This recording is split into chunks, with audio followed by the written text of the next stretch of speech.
Nakabuta ko yung si Roland. Tindi niyan. Napakaangas. Basta mamagalit. Kaya kinakatakutan sila.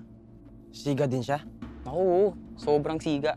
Siyempre kasi, siya ang youth leader na pinakamalakas na tropa dito. Yung mga tropa na yon, alaga din ba ni Berhel yun? Mismo.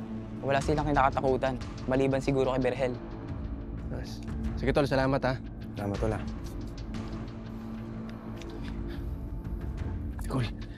Nakita mo ba yung pattern? Lahat ng mga nasa listahan itong nawawala, lahat sila youth leader ng gang ni Berhel.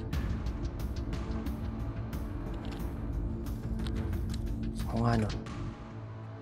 5 sa kanila na kumpirmado ng leader. Ba't sila nawawala pag umaalis sila dito? Baka hindi sila nawawala.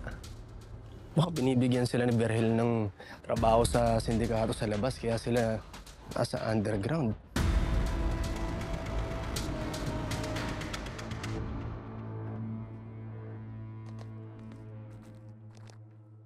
Toy, si Jasper.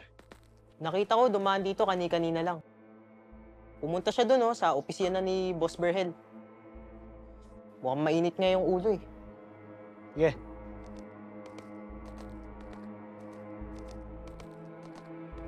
Akala ko kaibigan ko tong si Sob. Hindi naman pala. Mas pinili niya si Kidlat kaysa sa akin para maging bagong leader namin. Tama nga naman to si Angelo eh. Galing sa labanan tong si Kidlat. Boss, magaling din naman ako ah. Jasper, mahina ka. Utak ipis ka. Boss, malakas ako. Matalino. Kaya ko maging leader. Pues, tunayan mo. O sige, ano ba gusto mong gawin ko? Sa susunod ng racket natin, sasama siya. Yan na yung huli niya. Isa lang pagagawa ko sa'yo.